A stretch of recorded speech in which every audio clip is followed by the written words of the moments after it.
Allez, bonjour à toutes et à tous. Donc, on est parti. Aujourd'hui, on va parler évidemment du Bitcoin, des altcoins. On fera une petite revue, voilà, de certaines cryptos que je suis, même si je précise que je ne suis pas investi dessus. Enfin, il y en a peut-être deux ou trois sur lesquels j'ai vraiment un petit billet.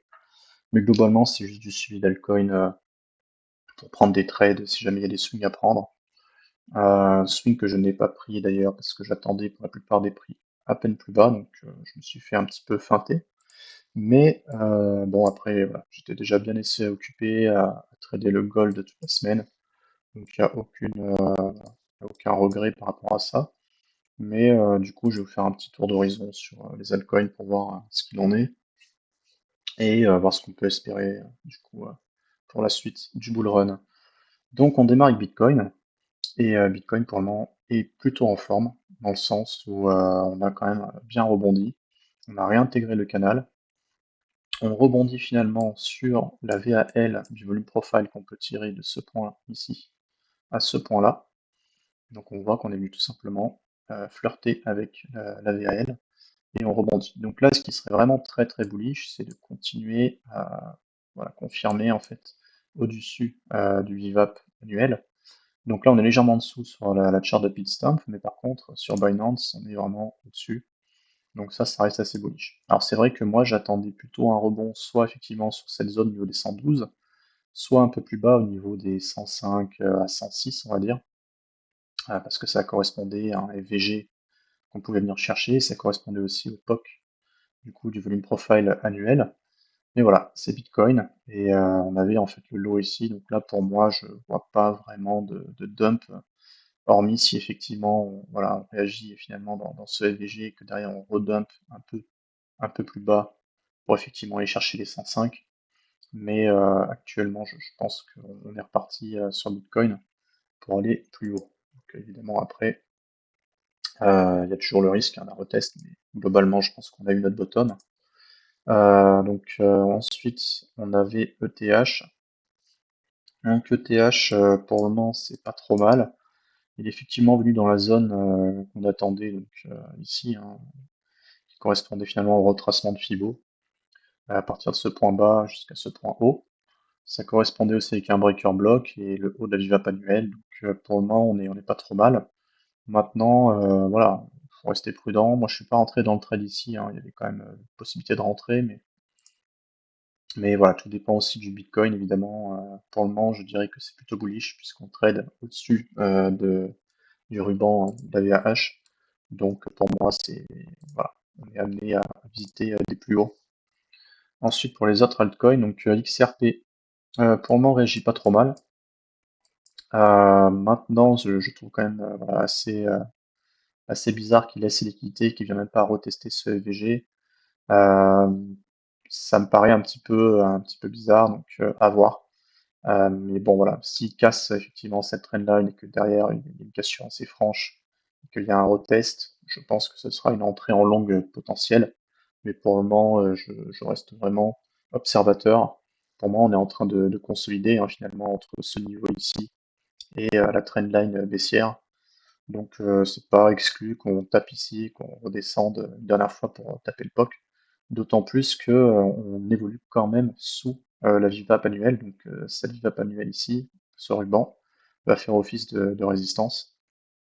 Et ça me paraît voilà, un peu délicat de rentrer en longue maintenant pour XRP, d'autant plus que si on regarde la chart sur du très long terme, en fait on a un énorme pump mais on n'a jamais vraiment corrigé de 50%.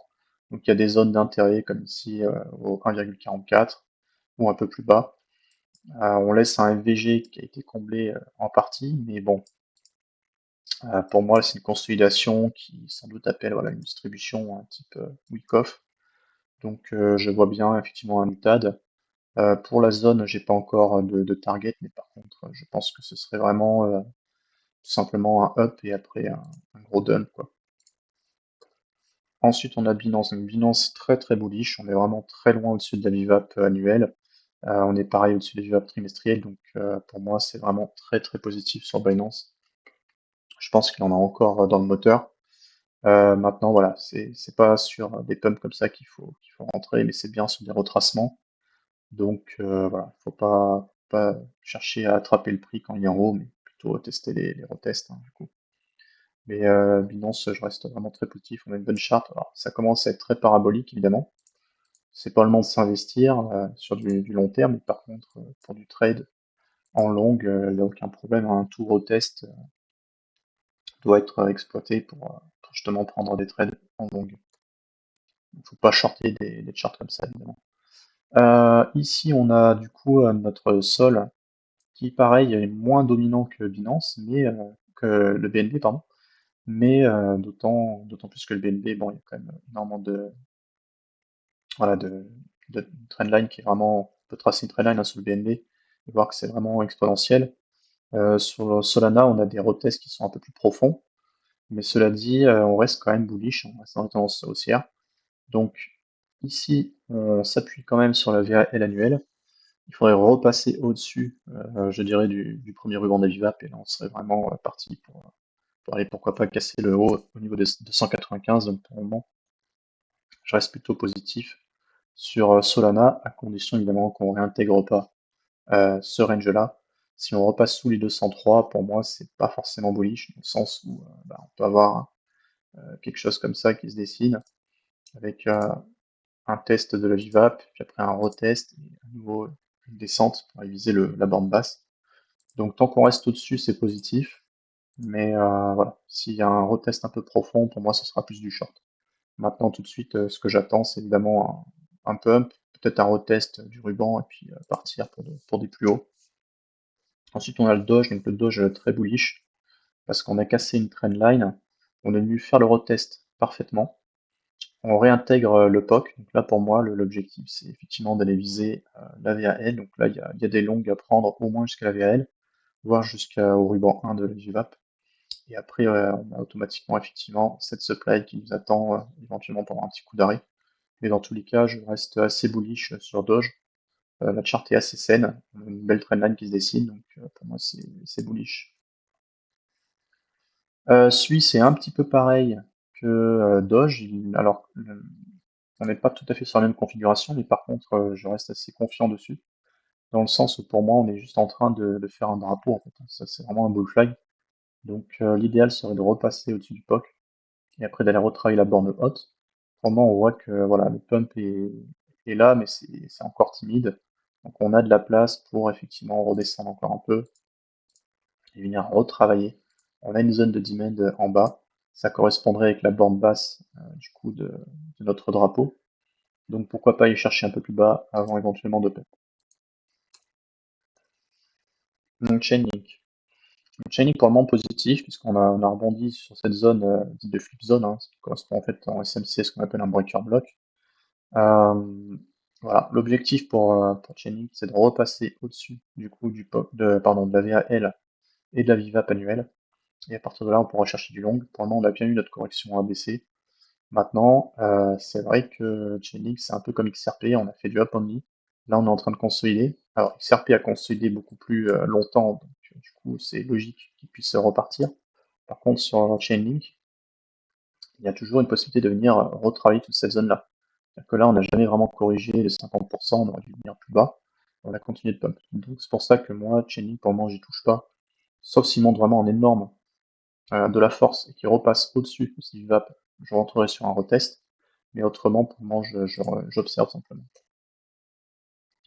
Ton, concrètement, ton, bah, on pourrait dire que c'est au fond du trou, mais pour moi, voilà, on est quand même sur une charte qui est intéressante dans le sens où, voilà, bon, là j'ai mis deux volume profile, c'est quasiment les mêmes, mais celui-ci est plus intéressant parce que finalement c'est le volume profile de, de toute la consolidation qu'on a ici, donc c'est vraiment une accumulation.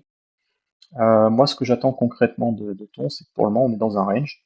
Donc, c'est de réintégrer au-dessus de la VAL, et à partir de là, il y aura des longues à jouer pour jouer la bande basse, enfin jouer la bande haute, pardon, voire au-dessus, si on arrive à s'extraire effectivement de ce range, et après à partir en longue. Voilà, pour le moment, je rentre pas en longue là-dessus. Mais si on repasse au-dessus de la VAL, qu'on reteste, là, il y a des longues à prendre. Donc, AV, c'est pas trop mal aussi, donc on rebondit sur le POC. On laisse toujours énormément de liquidité à ce niveau ici, donc là on laisse vraiment un equal low. Donc il y a un monde où on peut effectivement descendre, prendre equal low, réagir dans les VG, dans l'indice H12, mais pour le moment c'est quand même assez bullish, hein, on est quand même, voilà, on rebondit sur le VWAP. Il y a une trendline qu'on est en train de casser, donc moi je vais tout simplement observer voilà, s'il y a de la force ici, qu'on arrive à repasser au-dessus du ruban, pour moi ce sera un long tous les jours, parce que AV c'est quand même une crypto qui est solide sur les fondamentaux, il y a de la demande, donc voilà, pour moi ça reste une crypto qui est quand même bullish.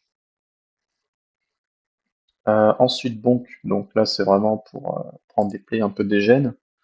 Il y a toujours cette trendline là qui nous embête un peu. Donc il y a une possibilité effectivement de redescendre et de revenir tester vraiment la borne basse ici. On a plusieurs zones qui pourraient coïncider. On a notre borne basse ici qui est indiquée par notre VAL. Donc c'est une possibilité qu'on fasse voilà, un espèce de bull flag. Voilà. C'est une crypto qui est très volatile, donc forcément les retracements sont assez profonds. Les pumps sont très explosifs, mais voilà, il faut faire attention à ces retracements. Pour le moment, ce que je vois, c'est qu'on est voilà, un peu au milieu de nulle part, donc il n'y a pas vraiment grand chose à faire pour le moment sur Bank. S'il descend plus bas, éventuellement, là il y a peut-être du long à, à tenter si effectivement on rebondit sur cette zone. Sinon, voilà, je attendrai surtout de repasser au-dessus pour pouvoir après prendre un trade. Donc ensuite on a le DOT. Donc le DOT, c'est un peu comme ton, hein. Le Toncoin, finalement on est dans un range. Donc là pour le moment c'est juste du trade de range, donc on attend finalement de prendre peut-être une liquidité, peut-être celle-ci, au niveau des 3,62. Et après, pourquoi pas repartir en longue. Mais dans tous les cas, si on repasse au-dessus du POC, c'est pour aller viser la borne haute, sachant que voilà, on a un EVG qui est énorme ici. On a des liquidités au-dessus, donc voilà, quand on a une accumulation comme ça, généralement, tant qu'on ne casse pas en dessous, et que derrière on repasse pas à la baisse, comme on a fait ici, c'est-à-dire que là on a cassé, après on a réintégré, du coup on s'est appuyé finalement sur notre VAL pour pouvoir partir en haut. Voilà, donc c'est un peu ça que j'attends. Et après, il y aura évidemment des trades à jouer à la cassure ici. Donc là, par contre, il faut être assez attentif, mettre des alertes, parce que sinon on passe à côté. Donc DOT, pour le moment, voilà, c'est un range, donc il n'y a pas grand-chose à faire si ce n'est observer le prix. Render, même chose, hein. On est plus ou moins dans un range qu'on peut voilà, tracer finalement avec notre volume profile. Donc on a une trendline qui se dessine ici, on voit qu'on est en train finalement de compresser hein, entre cette trendline ici qu'on peut dessiner là. Hop, je vais le faire pour que ce soit plus visible. On est en train de compresser, donc en fait c'est un peu le premier qui casse qui va l'emporter, hein, qui va emporter la mise. Donc pour le moment, voilà, on est dans un range, donc les bornes basses, il faut jouer du long, les bornes hautes, on joue du short. C'est finalement assez classique, mais voilà, c'est une bonne zone, je pense, effectivement, pour jouer des longues. Après, c'est pas une zone où j'accumulerai, parce que pour moi, on est quand même en fin de bull run. Donc voilà, accumuler du render, c'était ici, mais c'est pas forcément ici. Hop. Donc on va passer sur Tao. Alors Tao c'est pas terrible terrible. Euh, Après il faut voir comment il agit. Moi pour moi ce qui va être déterminant c'est de voir s'il arrive à repasser au-dessus de cette zone, c'est-à-dire les 312. Concrètement il a pris les liquidités ici. Il a pris l'inducement qui n'avait pas été suffisant pour pump. Donc normalement on doit s'attendre finalement voilà, on avait une zone M30 que j'avais dessinée, je crois qu'on a bien rebondi dessus. Donc, pour une fois. Voilà, on est vraiment pas trop mal. Mais il faut faire attention parce que si on repasse sous la VWAP, c'est vraiment bearish, on risque finalement d'aller plus bas. On a ici une VAL qui n'a jamais été testée. Donc cette zone-là, potentiellement, ça peut être une zone voilà, où Tao peut venir. Maintenant, c'est vraiment pas obligatoire, hein. On peut très bien effectivement partir à la hausse, d'autant plus qu'on a clean les liquidités qui étaient importantes en interne. Donc sauf si on prend ce lot-là, mais je vois pas l'intérêt. Si on repasse sous ce lot-là, ça invalide la structure, donc pour moi on repartirait vraiment à la baisse. Donc il faudrait que ce lot-là tienne, qu'on repasse au-dessus finalement de la VAL du coup annuelle. Et à partir de là, si on consolide au-dessus, là peut-être qu'il y aura un long à prendre pour viser la borne haute. Voilà, pour Tao. Donc ensuite, on a Caspa, qui est pareil sur une zone assez intéressante. On rebondit sur le POC finalement comment dire, de la dernière jambe haussière. Donc assez positif. C'est vrai que j'aurais préféré qu'ils viennent clean et liquidité et qu'ils réagissent dans la FVG avant de réintégrer. Mais pour le moment, tant qu'il se maintient au-dessus du POC, pour moi, ça reste assez bullish. Donc je vais observer. Et après, si je vois qu'effectivement, au niveau data, ça correspond à ce que je cherche, peut-être que j'ouvrirai un long là-dessus. D'autant plus qu'on a quand même une trendline qui est en train de se dessiner. Donc là, on a un max de liquidité dans cette zone. Donc logique voudrait qu'on aille travailler la borne haute. Ensuite, on a le pôle. Donc pareil, on est finalement dans un range. Pour le moment, on est voilà, un peu au milieu du range, donc c'est pas forcément intéressant de trade dessus. Il faudrait soit redescendre pour clean comme il faut toutes les liquidités et rebondir sur la VL, ou alors réintégrer au-dessus du POC. Mais tant qu'on est au milieu ici, pour moi, il n'y a pas grand-chose à faire. On est dans un range ici, donc il faut attendre que le prix prenne une direction. Jamy, donc Jamy pas trop mal. On a une zone de demand qui est juste en dessous, qui nous tend les bras, mais pour le moment, il n'a pas l'air de vouloir y aller. On a pris les liquidités qui étaient ici, donc potentiellement, on peut rebondir maintenant. D'autant plus qu'on est sur la VAL de tout le range, et on est aussi, voilà, on est à peine au-dessus finalement du ruban -1 de la VWAP. Donc si on consolide dessus, que je vois des volumes intéressants, je verrai pour un achat. Maintenant, il y a cette possibilité effectivement de descendre et d'être dans l'order block qui est là, qui me somme toute assez logique. Donc on aura un dernier dump qui serait pas illogique dans le sens où je pense qu'on laisse beaucoup de liquidité ici, même si ça a été pris. On voit que finalement la prise de liquidité n'est pas très profonde, quoi. Donc on peut toujours avoir finalement des stops ici à prendre.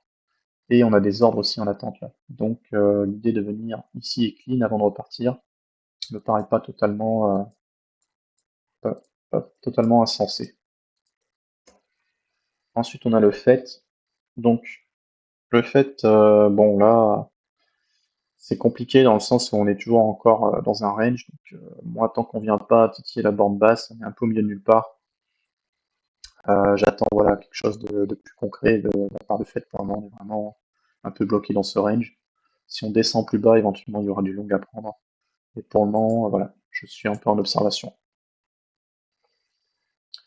LPT, donc pas trop mal aussi. On a une zone éventuelle en bas, mais c'est assez loin quand même de notre VWAP. Donc pour le moment, je privilégie plutôt cette zone-ci.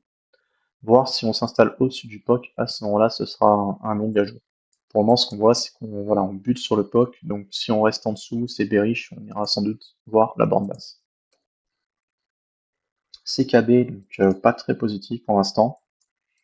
On a effectivement voilà, plusieurs zones en dessous qui peuvent coïncider avec un rebond potentiel. Donc voilà, pour le moment, j'attends voir. Si on réintègre, toujours la même histoire, hein, si on réintègre au-dessus de cette zone, là il y a du long à prendre pour aller viser la borne haute, mais pour le moment, ce que je vois, c'est qu'on consolide entre la VWAP ici et la VL du volume profile, et on est en train de compresser. Donc voilà, il faudra observer ce que fait le prix. S'il pump, on a un retest, on peut partir en longue. Si au contraire ça dump, bon, là je regarderai ce que fait le prix parce qu'on arrive quand même dans des zones critiques sur ces KB où ça peut être intéressant d'ouvrir du long pour jouer la prochaine jambe haussière. On a RSR, donc RSR, on est vraiment dans la zone euh, où j'ai envie de dire si ça tient pas, ça risque d'être très compliqué et du coup la zone suivante ce serait vraiment à ce niveau-là, quoi. Donc pour le moment on est en train de consolider dessus, c'est pas vraiment effectivement le type de réaction que j'attendais, j'aurais plus voulu quelque chose où on mèche dedans et après on rebondit instantanément. Pour le moment on consolide, ça veut dire que là on est sous la VRL, on consolide en dessous, c'est pas très très bullish, il faudrait vraiment qu'on ait à un moment un spike où on pète à la hausse. Après un retest, là effectivement on pourrait rentrer en long parce qu'on est quand même sur des zones très très basses sur le RSR. Donc voilà, moi j'attends vraiment ça. Sinon, je vois pas ce qu'on peut faire actuellement parce que tant qu'on reste sous la VRL trimestrielle et annuelle, c'est quand même pas très positif parce que l'ensemble du volume est là. Donc ça veut dire que si les acheteurs et les vendeurs ils acceptent cette zone, c'est pour aller plus bas. Sinon, ça veut dire que normalement on réintègre et du coup on trade dans cette zone. Donc pour le moment, je suis un peu en attente. Ensuite, on a Aerodrome Finance, donc ça c'est un des tokens que j'avais call dans le groupe. Puis j'avais call à ce niveau-là, donc j'avais call quand il était par ici, j'avais dit qu'il y avait une zone ici qui était intéressante, et sinon c'était la zone de demand. Effectivement, on a eu ce pump, et derrière ça nous a donné une magnifique jambe haussière, donc je me souviens plus exactement, mais pas loin de 50% je pense à prendre. C'est un token qui est très intéressant, d'autant plus que là on est vraiment sur une borne de support-résistance, hein. On voit qu'ici, ça a servi de support, là, ça a servi de résistance, ici, ça a resservi de support, support, support. Quand on recasse en dessous, ça resserre de résistance, ici aussi. Et là, on repasse au-dessus.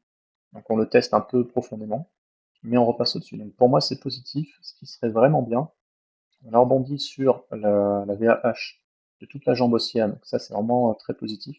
C'est-à-dire qu'il y a vraiment de l'intérêt sur cette zone de ne pas redescendre dans la zone ici de volume, mais d'aller trouver des nouveaux prix. Maintenant, pour vraiment repasser bullish, il faudrait repasser au-dessus de la VAL et au-dessus du coup du VWAP.